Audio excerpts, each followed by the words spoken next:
우리 말씀을 같이 나누겠습니다. 잠언 15장 8절입니다. 한 절 말씀 함께 보겠습니다. 잠언 15장 8절 한 절입니다. 악인의 제사는 여호와께서 미워하셔도 정직한 자의 기도는 그가 기뻐하시느니라. 아멘. 요즘은 정말 하나님이 기뻐하시는 것이 뭘까? 그 생각만 하며 삽니다. 마음 하나가 바뀌는데 삶 전체가 바뀌는 것 같은 느낌이 듭니다. 혹시 아직도 그 기쁨을 모르시는 분들은 정말 꼭 그렇게 살아보시기 바랍니다. 형편과 처지가 말할 수 없이 어렵고 또 당황스럽고 아주 공공한 가운데 빠져 있다 하더라도 우리의 마음의 생각은 항상 어떻게 하면 하나님이 기뻐하실까? 그 생각만 하면 그러면 어느 순간에 어려움에서 벗어나 있는 것을 알게 됩니다.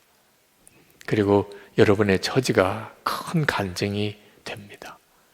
여러분의 머릿속에 하나님이 기뻐하시는 것이 무엇일까? 지금 하나님은 어떻게 하는 걸 기뻐하실까?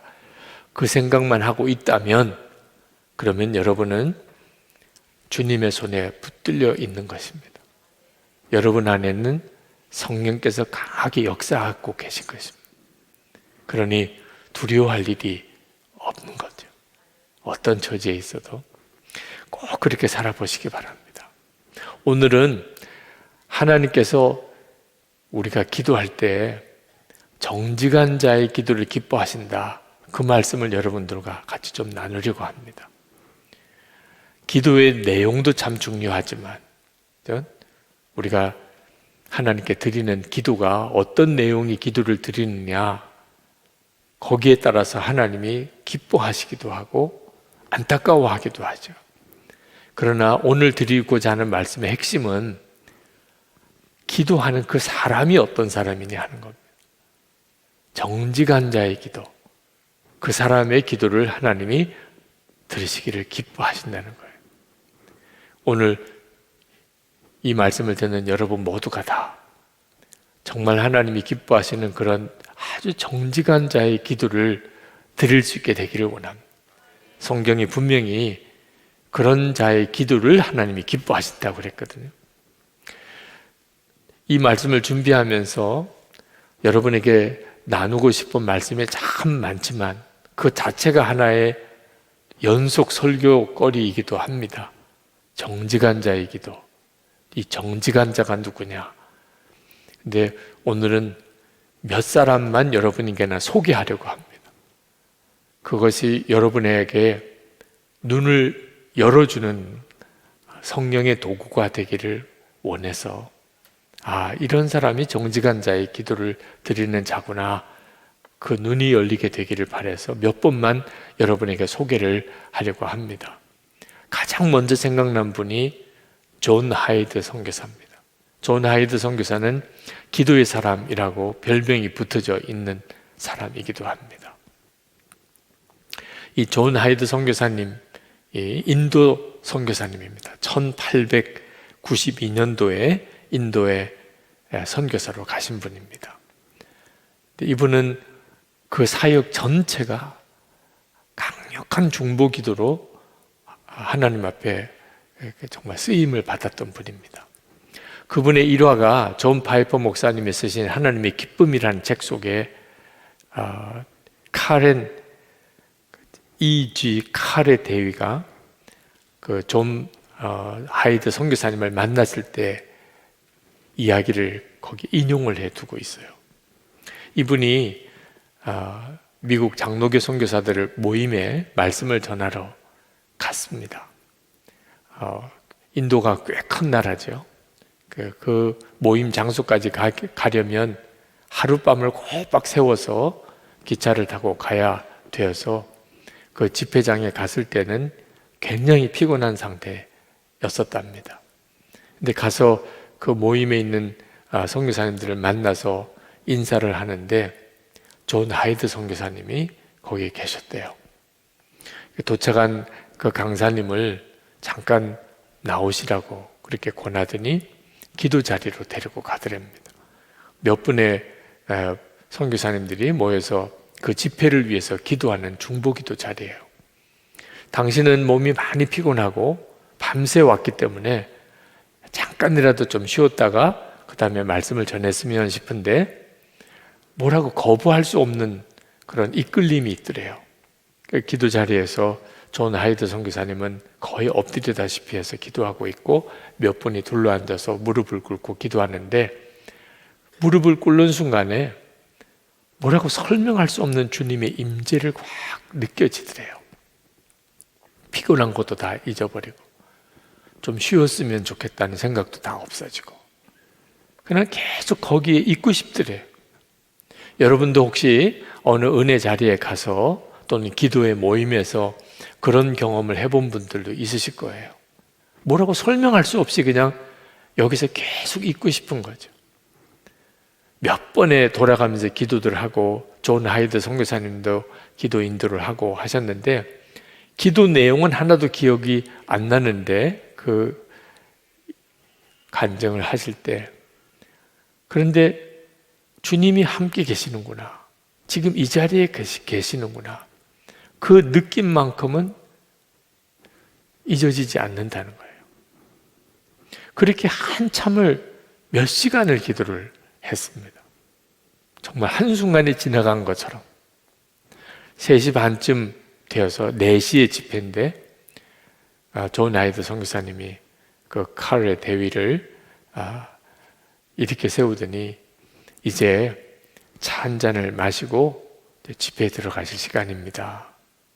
그제서야 정신이 차려져서 방에서 간단하게 씻고 나와서 이렇게 차를 마시는데 집회 시간이 되었어요. 존 하이드 선교사님이 그분을 끌고 이제 집회가 있는 곳으로 데리고 가면서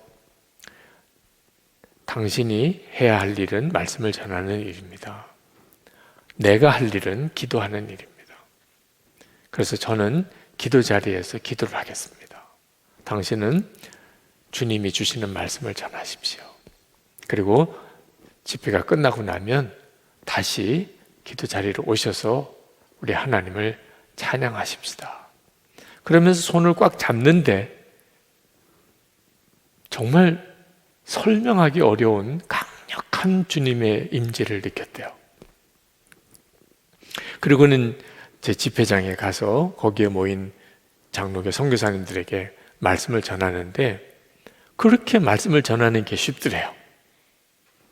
지금처럼 이렇게 쉽더래요. 뭐 자기가 말씀을 잘 전해야 되겠다는 마음도 없고 어떻게 하면 설교를 잘 끝까지 감당할까 이런 생각도 없고 정말 마음에서 정말 뜨겁게 간절하게 나오는 말씀을 전하는데 옆에 통역하는 인도 분이 얼마나 강하게 성령의 임재를 경험을 했는지 중간에 통역을 못하는 거예요. 그래서 즉시 다른 사람이 나와서 대신 통역을 해야 될 만큼 통역을 하면서 이분이 엄청난 성령의 임재를 경험한 거죠. 그렇게 집회가 끝났습니다. 그리고 내려오니까 기도실에서 존 하이드가 여전히 기도를 하고 있어요. 그날 밤에 주님이 말씀하셨다는 것을 압니다. 주님은 내게 말씀하셨고 많은 사람에게도 말씀하셨습니다. 그때 나는 기도의 능력을 체험했습니다. 기도 응답의 축복이 있음에 대해 참으로 많은 글을 읽어봤습니다만 그날 저녁 그렇게 강력하게 이것을 깨달은 적은 없었습니다.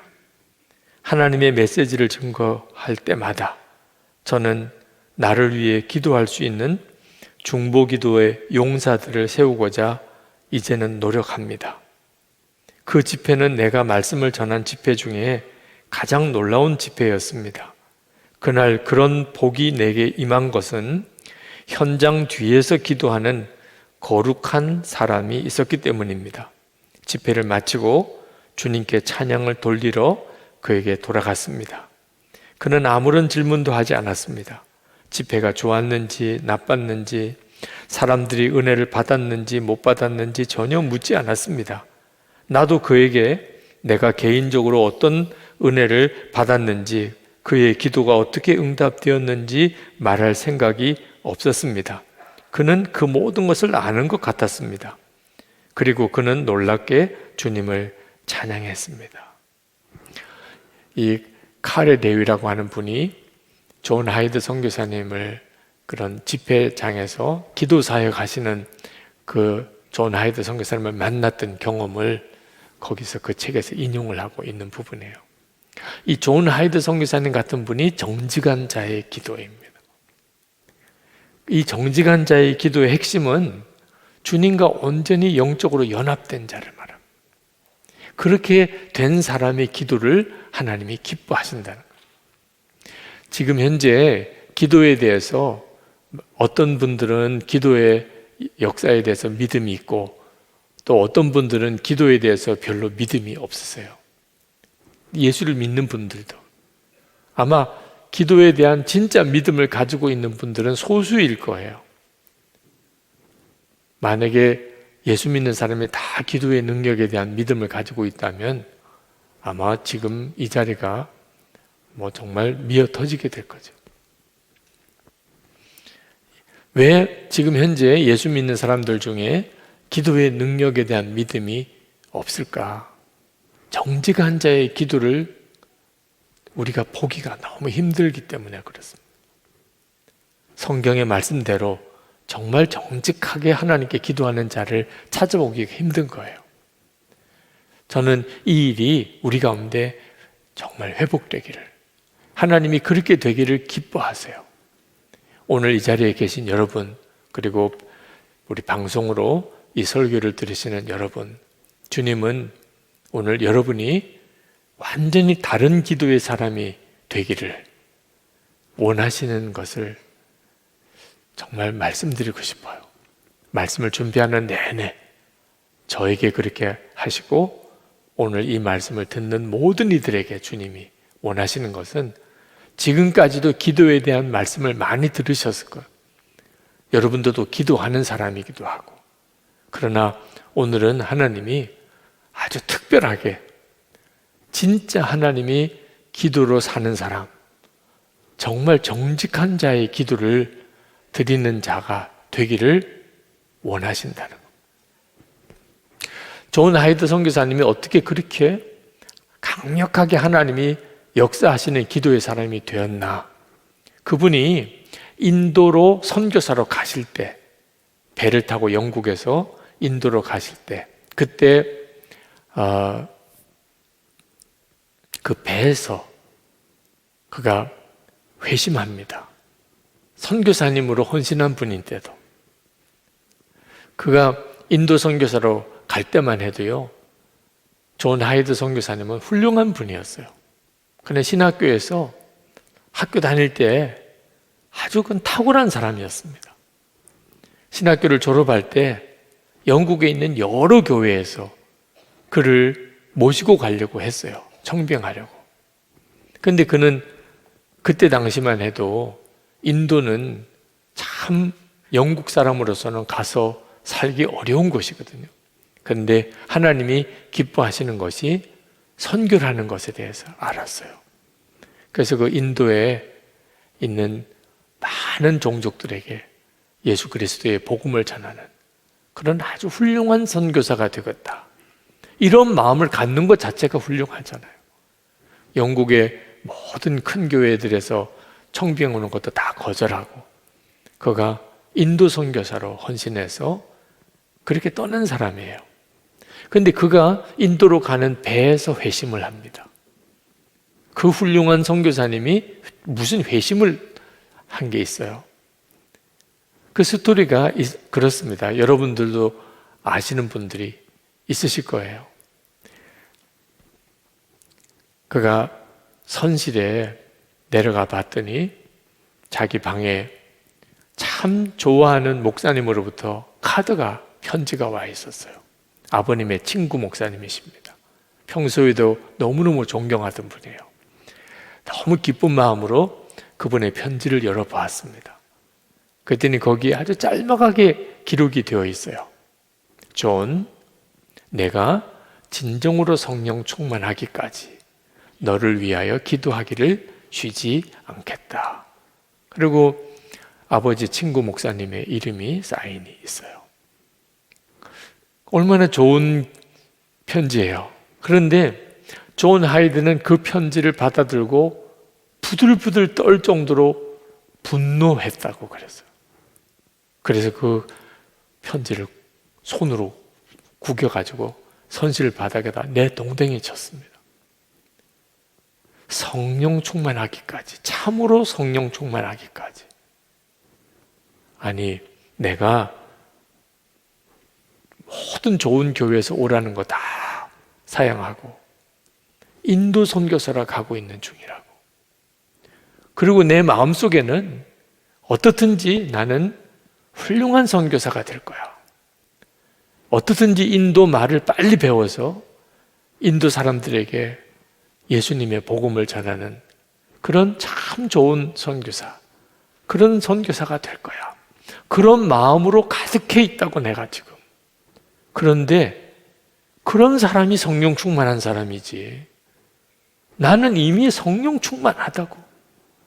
그런데 성령 충만하기까지, 참으로 성령 충만하기까지 기도하기를 쉬지 않겠다고? 그러면 그분이 나를 보시는 것은 성령 충만하지 않다고 보신 거잖아. 그게 너무 기분이 나빠. 가판 위로 올라와서 막 분을 이기지 못해서 그 배 가판 위를 왔다 갔다. 막 이 화나는 걸 어떻게 세게 돼? 아니, 그분이 내가 존경하는 분이긴 했는데 그래서 더 속상한 거예요. 그러면 나를 성령 충만하지 않다고 보았다는 거잖아요. 그런데 그때 마음에 어떤 생각이 탁 떠올랐습니다. 그리고는 그가 다시 선실로 내려가요. 그리고 바닥에 내 동댕이 친 그 편지를 들어서 다시 펴서 읽습니다. 존, 내가 진정으로 성령 충만하기까지 너를 위하여 기도하기를 쉬지 않겠다. 그리고는 그 선실 바닥에 무릎을 꿇습니다. 자기의 진짜 영적인 실상을 보게 된 거예요.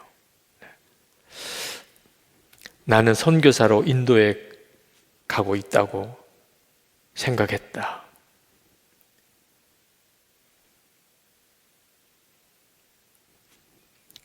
그런데 아버님, 친구 목사님, 옳다는 것. 나는 선교사의 사명을 감당할 준비가 되어 있지 않다는 것을 자각하게 되었다. 마침내 절망의 구렁텅이에 내려가 나 자신을 성령으로 채워달라고 구하게 되었다. 그렇게 기도하는 순간 모든 것들이 분명하게 드러났다. 자신이 보이기 시작했고 그가 품었던 것이 이기적인 야망이라는 사실이 깨달아졌다. 저는 배가 항구에 당도하기 전에 무슨 대가를 치르더라도 성령으로 충만해지고 말리라 결심하고 더욱 간절히 매달렸습니다. 제가 인도에서 보게 될 언어 시험에서 낙방하여 보이지 않는 곳에서 조용히 봉사하는 무명의 선교사가 되어도 좋으니 다만 성령으로 충만하게 해달라고 하나님께 간절히 구했습니다.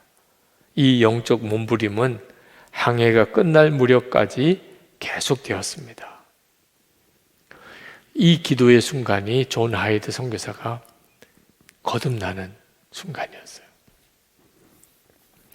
하나님이 정말 기뻐하시는 자의 기도, 그걸 잠언은 정직한 자의 기도라고 말을 했어요.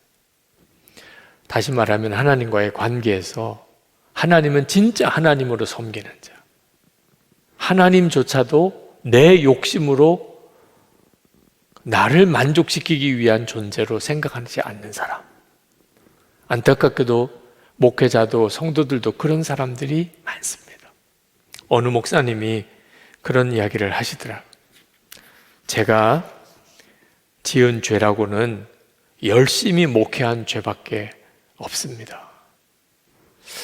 그 말씀을 듣는데 가슴이 이렇게 떨리더라고요. 내가 지은 죄라고는 열심히 목회한 죄밖에 없습니다. 그 말은 죄가 없다는 말이기도 하고 진짜 무서운 죄를 지었다는 말이기도 해요.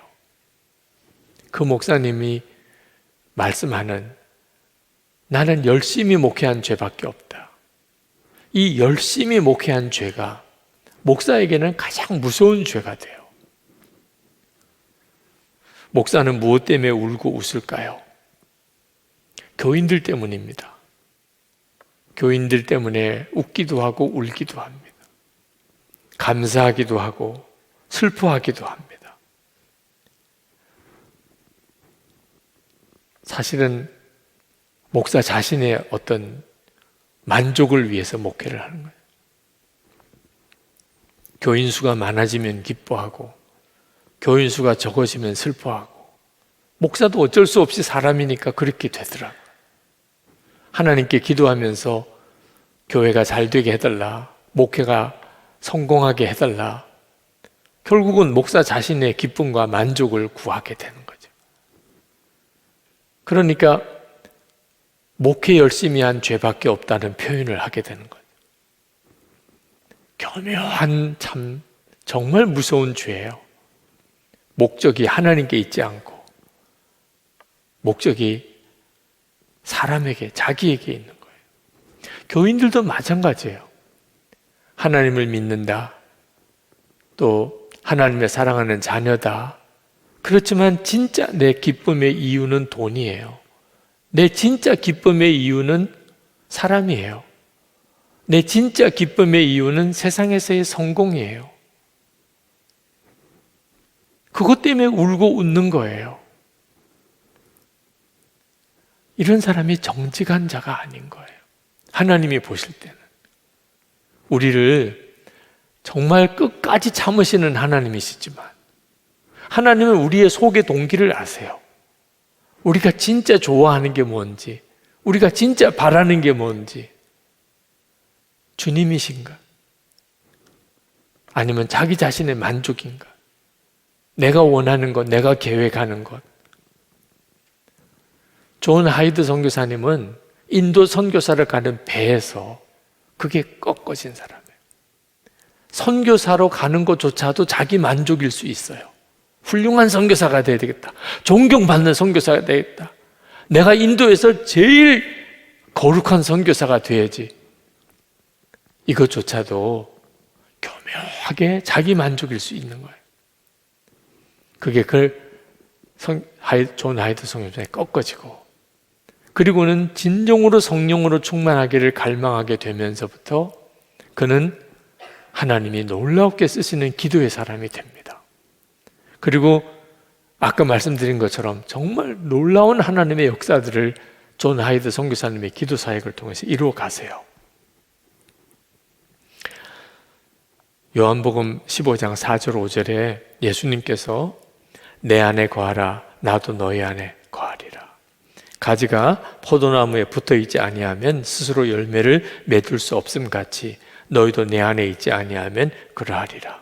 나는 포도나무요 너희는 가지라. 그가 내 안에 내가 그 안에 거하면 사람이 열매를 많이 맺나니 나를 떠나서는 너희가 아무것도 할 수 없느니라. 우리가 온전히 예수님 안에 거하는 사람이 정직한 자예요. 그러면 주님이 우리 안에 거하시고, 그리고 기도가 달라져요. 그 기도를 통해서 많은 열매가 맺어요. 주변에 있는 사람들, 여러분이 살고 있는 가정의 가족들이, 함께 일하는 일터의 동료들이, 교회에서 우리 속회 공동체에 여러분이 사역하고 있는 주변 사람들이, 여러분이 정말 예수님 안에 거하는 사람이라면 그 주변에 있는 사람들이 다 여러분을 통해서 힘을 얻어요. 은혜는 흘러가게 돼 있어요. 정말 주님과 하나가 된 사람은. 그 사람의 기도는 강력한 기도예요. 정직한 자의 한 사람으로 또 정말 꼭 이야기를 좀 나누었으면 싶은 분이 리즈 하워즈입니다. 여러분에게도 리즈 하워즈의 중보기도의 사람 리즈 하워즈라는 책도 제자훈련 때 소개를 해드렸는데, 안 읽어보신 분들이 있다면 꼭 읽어보세요. 존 하이드 선교사님에 대한 것도 그렇고, 세계 제2차 대전 중에 기도로 하나님과 동역한 사람입니다. 세계 제2차 대전은 리즈 하워즈와 그의 성경학교 학생들이 계속해서 하나님께 중보 기도를 드리면서 전쟁의 양상이 완전히 달라진 전쟁이에요. 아유, 우리 예수 믿는 사람이니까 그렇게 말하지. 충분히 그럴 만해요. 네. 다른 사람이 들을 때는 잘 이해가 안 되는 일이죠. 근데 아마 여러분이 리즈 하워즈 그 책을 한번 읽어보면, 와, 정말 그렇구나. 세계 전쟁도 기도하는 사람들을 통하여 하나님이 이렇게 저렇게 전쟁의 양상을 바꾸셨구나. 그 말은 지금도 똑같다는 거예요. 코로나19로 인해서 전 세계가 지금 어려움을 겪고 있는데, 이 코로나19를 가라앉히고 이 세상이 다시 일상으로 돌아오게 되는 일은 강력한 기도의 사랑과 그 무리들이 필요해요. 그 일에 대해서 배우게 될 거예요. 독일 비행기들이 그 영국 런던을 폭격할 때, 그때 리즈 하우즈와 그 성경학교 학생들이 하나님께 기도를 시작합니다. 그건 무시무시한 일이었다고 그래요. 영국 런던이 막 불바다가 되는. 근데 그렇게 기도하면서 그 리즈 하워즈의 마음속에 영국이 승리한다는 확신이 옵니다. 이건 정말 놀라워요. 지금은 영국이 불바다가 되고 있는데, 그래서 눈에 보이기는 영국도 이제 끝났어요. 유럽이 영국 하나 남기고 다 독일의 지배를 받았어요. 근데 영국이 이긴다는, 하나님이 그렇게 응답을 주셨어요. 그래서 리즈 하워즈가 사이렌이 울리고, 그리고 영국이 불바다가 되고 런던이 불바다가 되고, 그런 상황 속에서 그가 하나님을 예배하고 그리고 하나님을 찬양합니다. 이 전쟁은 끝났다. 하나님이 영국을 이기게 하신다. 리즈 하워즈가 정말 두려워했던 것은 전쟁이 아니었고 하나님의 뜻을 놓치는 것이었어요. 근데 하나님의 뜻을 알게 하셨어요. 그러니까 그걸 견고하게 붙잡으려고 했던 거죠. 그래서 더 이상 영국이 이기게 해달라고 기도하지 않습니다. 이미 이기게 해주신 거예요. 그는 계속해서 찬양만 해요. 그리고 함께 기도하는 사람들에게 하나님이 정말 함께 하시고 역사를 주장하신다는 것을 분명하게 믿으라. 그것만 계속 강조했어요. 하나님을 분명히 믿으라. 근데 어느 날 독일 공군이 승리를 목전에 두고 이해할 수 없는 이유로 영국 공습을 중단하게 됩니다. 정말 그 무서운 끔찍한 그 영국 런던 대공습이 끝나요. 에디오피아 전선에서 싸울 때, 이탈리아에서 싸울 때, 덩커크 전투에서 그 책 속에 수도 없는 영국 2차 대전 때 있었던 전투에서 하나님이 기도를 시키세요. 그리고 영국과 연합군의 승리를 하나님이 허락하십니다. 그리고 전 세계가 이제는 하나가 되는 그런 공동체가 필요하다. 더 이상 이런 끔찍한 전쟁을 하지 않는 그런 어떤 특별한 기구가 필요하다. 그래서 6년 동안을 기도시키시고 1945년 6월에 국제연합이 결성이 됩니다. 그 과정도 리즈 하워즈가 계속 강력하게 그 일이 이루어지도록 기도를 해요. 자, 리즈 하워즈가 이처럼 아주 평범한 한 사람인데 세계 전쟁을 좌지우지할 만큼 그렇게 강력한 기도를 드릴 수 있었던 이유는 그가 회심 때부터 하나님 앞에 정말 정직하게 예수 믿는 사람이었기 때문입니다. 그가 청년 때 모리스 르우벤이라고 하는 어떤 회심한 유대인의 전도 집회에서 그 설교를 듣고 그가 회심을 경험을 합니다. 그때 주님의 음성을 들어요. 보라, 내가 문 밖에 서서 두드리고 있다. 내가 모리스 르우벤에게 들어갔던 것처럼 내 안에도 들어갈 수 있겠느냐? 주님이 그날 그렇게 물으세요. 지금 이 시간에 여러분 모두에게 주님이 동일하게 말씀하세요. 내가 너에게 들어갈 수 있겠느냐? 이미 우리는 성령님을 모시고 사는 사람이지만 그 점에 대해서 아직도 태도가 명확하지 않은 사람이 있습니다. 주님을 모시지 않았다고 그렇게 말할 수는 없지만 또 주님을 진짜 모시고 사는 것도 아닌 사람들이 너무나 많아요. 그날 이 리즈 하워즈는 주님이 그렇게 물으실 때 그가 네 하고 대답합니다. 그리고 성령께서 그분 안에 들어왔어요. 그리고 그가 완전히 거듭납니다. 그러니까 리즈 하워즈는 성령께서 자기 안에 오신 것을 진짜 믿은 사람이에요. 이게 정직한 자의 기도예요. 우리가 다 믿죠? 네. 그런데 우리는 성령께서 정말 내 안에 거하신다는 것을 수시로 잊어버려요. 말을 할 때도 행동을 할 때도 마치 성령님을 모시지 않은 사람처럼 그렇게 말하고 행동해요. 근데 리즈 하워즈는 그날 성령께서 내가 너에게 들어갈 수 있겠느냐? 예. 그리고는 그때부터 그는 정말 성령님을 마음에 모시고 사는 사람으로 살았어요. 성령님이 인격적인 분이라는 걸 알았어요. 그리고 자기가 성령을 모시고 사는 성전이 될 것을 요구받았어요. 예수님은 자기를 위해서 죽으셨고 자기도 그분 안에서 죽었기 때문에 이제는 새 생명으로 사는 것임을 그가 분명히 알게 되었어요.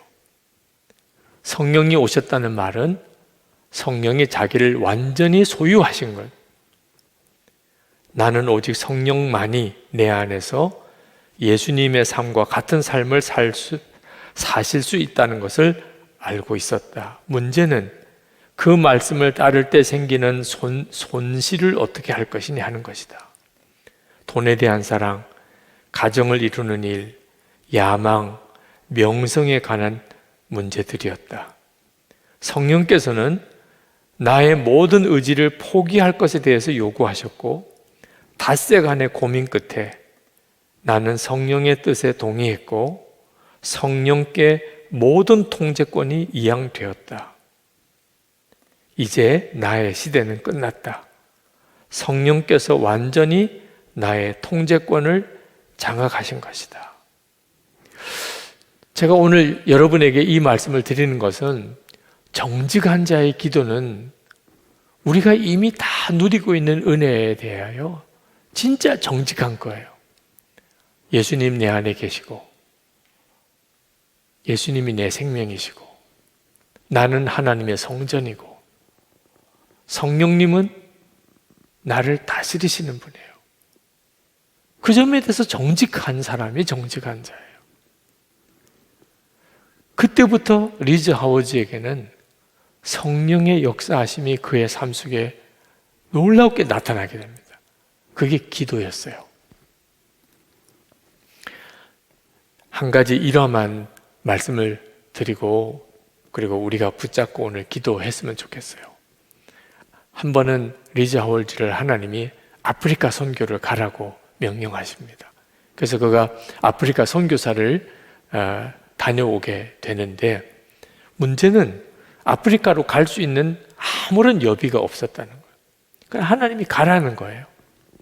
그래서 이 리즈 하워즈가 생각하기는 이제 약속한 런던에 가서 아프리카로 가기로 약속한 그 날짜까지 아마 여비가 올 모양이다. 그래서 기다리고 있었어요. 계속 소포가 올 때마다 혹시라도 여비가 오게 되지 않을까. 그런데 출발을 해야 되는데 이제 기차가 떠나게 된 시간에 기차역으로 가야 되는데 그때까지 돈이 하나도 없어요. 그러면 여러분 떠나야 돼요, 말아야 돼요? 하나님이 기차역에 가면 기차 싹스를 누구로부터 나에게 주실 모양이다. 그래서 짐을 꾸려가지고 기차역으로 갑니다. 근데 기차역에 가서 기차가 올 시간이 다 됐는데 누구도 자기에게 돈을 주는 사람이 없어요. 자, 이걸 어떻게 해야 되나? 그래서 가지고 있는 걸 다 뒤져보니까 10실링이라고 있는데 그거는 그 중간역 한 30km 떨어진 역에 가서 이제 런던 가는 기차로 바꿔 타야 되는데 거기까지 갈 수 있는 싹 정도가 돼요. 그래서 그러면 거기까지 가는 것으로 표를 끊고 그리고 그 역까지 갑니다. 거기서 이제 2시간 지나면 런던으로 가는 기차가 오게 되는데 그걸 타야 돼요. 돈은 하나도 없어요, 이제는.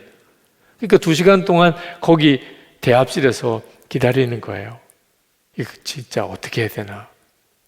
그때 성령께서 물어요, 마음에. 너가 만약에 돈이 있다면 넌 어떻게 할 거냐? 돈이 있으면 지금 그 매표구 앞에 서서 표를 샀겠죠. 그러면 너는 내 약속은 실제로 돈을 가진 거나 마찬가지로 확실하다고 믿느냐? 예, 그렇습니다. 그러면 너 지금 어떻게 해야 되겠냐? 그래서 표 사러 서요. 앞에 이제 한 7, 8명이 있는데 돈도 없으면서 거기에 줄을 이렇게 섰습니다. 자, 그때 마귀가 계속해서 참수를 해요. 야, 한 사람 또 줄었다. 한 사람 또 줄었어. 야, 너 정말 초라하다. 너 그 창피한 걸 어떻게 감당할래? 너 막상 매표구 앞에 가서 돈도 하나도 없으면서 너 하나님 믿는다고 지금 너 하는 그런 믿음은 그건 정상적인 게 아니야. 그때 얼마나 많이 갈등이 됐겠어요. 두 번째, 이제 앞에 한 사람, 두 사람 딱 서 있어요. 이제 진짜 줄에서 나올지 돈도 없으면서 그 매표구에 가서 표 달라고 할 수는 없잖아요. 그 정말 마지막 순간에 하나님께서 모세가 그 홍해 앞에 섰을 때 그때 하나님이 홍해를 갈라주시는 일이 진짜 일어날 것이다. 그걸 정말 믿고 주님이 그런 마음에 감동을 주셨으니까 근데 옆에서 이렇게 배웅을 나온 사람 중에 한 사람이 뛰쳐나오는 거예요. 그러면서 제가 아프리카 선교사로 이렇게 기차를 타고 가는 걸 배웅해 드리려고 왔는데 도무지 가게의 문을 열어야 될 시간 맞춰서 돌아가야 되겠기 때문에 떠나는 걸 못 보고 가야 될 것 같습니다. 너무 미안합니다. 그러면서 30실링을 쥐어주는 거예요. 갈 때 꼭 필요할 때 쓰세요. 그게 런던까지 갈 수 있는 기차표 값이에요. 얼마나 놀라운지. 그래서 그거 가지고 표를 샀는데 배웅 나온 사람이 그제서야 표를 사고 난 다음에서야 너도 나도 갈 때 여비로 쓰세요. 여비로 쓰세요. 아니 다 돈을 가지고 있었던 거예요. 떠날 때 주려고 다 안 주고 있었던 거죠. 그러니까 만약에 표를 못 샀으면 진짜 황당할 일이 될 뻔했던 거예요. 기차 타고 런던 가면서 내내 하나님을 찬양한 거예요. 정말 주님을 믿고 내 의지, 내 계획, 내 주장, 내 판단 다 죽이고 정말 나를 부르신 그대로 하나님을 믿고 정직하게 주님이 왕이시니까 주님은 명령하시는 분이니까 그리고 런던에 도착해서 이제 아프리카로 가는 배를 타기 위해 기다리는데 어느 분이 자기를 아침 식사 대접을 하겠다고 만나자고 그래서 아침 식사를 하는데 그분이 그 식사하는 자리에서 자기에게 50파운드라는 거금을 줘요. 아프리카 선교를 가서 거기서 사용해 달라고. 그러면서 하는 이야기가 이것을 붙여야 당신에게 우편으로 붙여야 되는데 너무 이런 저런 일들이 많아서 미처 붙이지를 못했습니다. 그래서 지금 전해드립니다. 하나님이 이 하워즈를 다루신 거죠. 리즈 하워즈가 진짜 믿음으로 반응하는지 다 준비해 놓으셨어요. 하나님이 아주 넘치게 재정을 준비해 놓으셨어요. 근데 다 하나님이 묶어두셨어요. 누구도 리즈 하워즈에게 돈을 주지 못하도록. 그 마지막 표 사는 그 자리까지 믿음으로 순종해 갈 수 있겠는지를 하나님이 보신 거예요. 그러면서 그가 그렇게 고백해요. 순종 외에는 아무것도 할 일이 없었다. 내 앞에는 연합 명가량의 사람들이 서 있었지만 마귀는 쉬지 않고 나에게 조롱했다. 나는 대답했다. 나는 애워싸여 있다. 하지만 하나님은 나 역시 모세처럼 영광스럽게 통과하도록 하실 것이다. 그리고 그 일이 이루어진 거예요. 여러분, 이미 우리에게 다 똑같은 은혜가 주어져 있어요. 존 하이드에게나 리즈 하워즈에게나 우리에게나.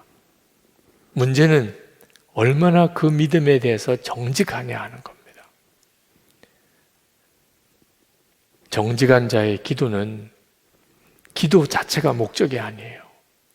목적은 예수님입니다. 데살로니가 전서 5장 16절에서 18절에 보면 항상 기뻐하라, 쉬지 말고 기도하라, 범사에 감사하라. 이것이 그리스도 예수 안에서 너희를 향하신 하나님의 뜻이니라. 그렇게 말씀했는데 이 항상 기뻐하고 범사에 감사하는 게 쉬지 말고 기도하는 데 달려 있어요. 근데 이 쉬지 말고 기도하라는 것은 기도가 목적인 사람은 못해요. 여러분 지금 숨 쉬고 계시죠? 네. 아마 의식도 못 하실 거예요. 근데 여러분이 쉬지 않고 지금 숨을 쉬고 계신데, 호흡을 하고 계신데, 만약에 쉬지 않고 호흡을 하려고 노력하시는 순간에 여러분은 숨 막혀 죽을 거예요. 숨 쉬어야 돼. 숨 쉬어야 돼. 숨 안 쉬면 죽어. 숨 안 쉬면 죽어. 아마 그러면 여러분 아마 숨 막혀서 숨이 넘어갈 거예요. 전혀 의식을 하지 않고 그냥 숨을 쉬고 계신 거예요, 지금. 숨 쉬는 게 목적인 사람은 이 자리에 한 사람도 없어요. 기도도 똑같아요. 기도를 쉬지 않고 하려고 하면 결국 기도를 못해요. 목표는 주님이세요. 우리의 목표는 오직 주님이실 분이에요. 항상 내 생각의 주인은 주님이세요. 그러면 계속 쉬지 않고 기도가 되고 있는 거예요. 예수님이 목적인 사람, 돈도 목적이 아니고 성공도 목적이 아니고 내가 무슨 일을 이루려고 하는 것도 목적이 아니고 내 목적은 오직 예수님밖에 없어요. 이 사람이 정직한 자예요. 그 사람이 드리는 기도는 너무너무 강력해요. 주님이 그런 기도를 기뻐하시는 거예요. 오늘 이 시간에 우리는 다 사실 주님의 강권하심에 끌려서 여기까지 왔어요. 여러분의 개인적인 기도 제목들도 있긴 합니다만 주님이 이끄신 거예요. 그런 기도 제목조차도 주님이 쓰셔서 이끄신 거예요. 영상으로 이 집회 참여한 분들도 똑같아요. 주님이 이끄신 거예요.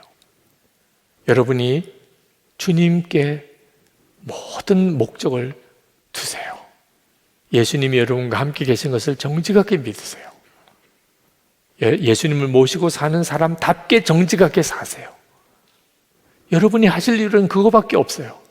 예수님을 모시고 사는 거예요. 지금 가정에 풍파가 있습니까? 그냥 예수님을 모시고 사는 사람으로 사세요. 재정적으로 말할 수 없이 지금 어렵습니까? 내일 먹을 것도 없습니까? 지금 여러분 안에 예수님이 계신 것으로만 충분해요. 주님이 이끄실 거예요. 주님을 신뢰하세요. 지금 여러분 앞에 절망적인 어떤 문제가 있습니까? 여러분 할 일은 여러분이 주님을 신뢰하는 것, 주님만 바라는 거예요. 그러면 주님께서 오늘 여러분을 기도를 이끄실 거예요.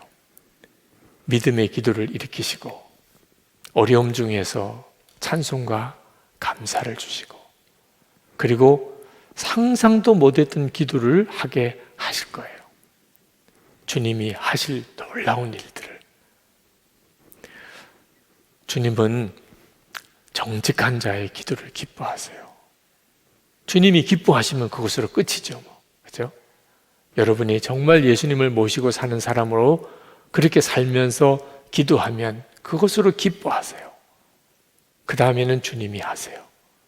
여러분은 주님이 하신 일을 보게 될 거예요. 그리고 여러분만 아니고 여러분 주변에 있는 사람들이 여러분을 통해서 엄청난 은혜를 받게 될 거예요. 가정도 살고 여러분의 직장도 일터도 살아나고, 물론 주님의 몸된 교회가 뜨겁게 하나님의 역사를 이루게 되실 겁니다.